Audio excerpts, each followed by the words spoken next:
ప్రజలందరూ సంతోషంగా సుభిక్షంగా ఉన్నారని చెబితే గుర్తొచ్చేది రామరాజ్యం.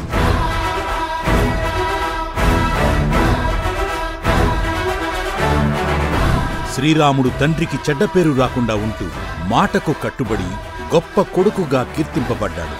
నేడు జగన్మోహనుడు తన తండ్రిపై నమ్మకం ఉంచిన ఆంధ్రప్రదేశ్ రాష్ట్ర ప్రజా కుటుంబం కోసం రాముడిలా నిలబడ్డాడు.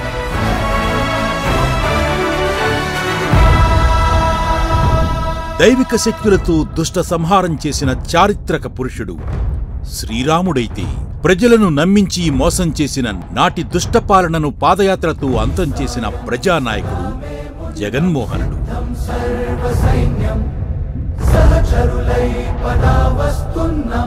శ్రీరాముడి రాజ్యంలో విరివిగా వర్షాలు పడి పాడి పంటలు సమృద్ధిగా ఉంటే, నేటి మన జగన్మోహనుడి పాలనలో సకాలంలో వర్షాలు సమృద్ధిగా కురిసి పాడి పంటలు, పశుపక్షాదులు, పిల్లా జల్లా రైతన్నలు ఆనందంగా ఉంటున్నారు.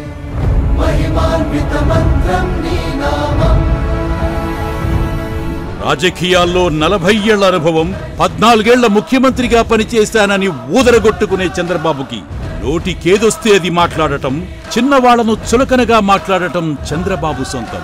చరిత్రలో చంద్రబాబులా విర్రవీగిన అనేక మంది అహంకారులు కాలగర్భంలో కలిసిపోయిన సందర్భాలు లెక్కలేనన్ని ఉన్నాయి.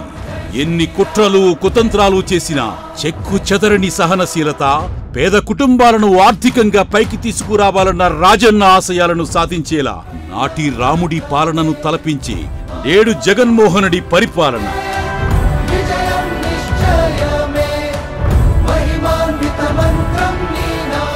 నాటి రాముని పాలనలో అందరి మాటల్లో రాముడు, అందరి హృదయాల్లో రాముడు కొలువై ఉంటే, నేడు పేదవాడి గుండె చప్పుడులు, విద్యార్థుల భవిష్యత్తులు, అక్క చెల్లెమ్మల ఆర్థిక స్వాతంత్రంలో రాష్ట్రంలోని ప్రతి కుటుంబానికి నీడగా నిలిచాడు జగన్మోహనుడు.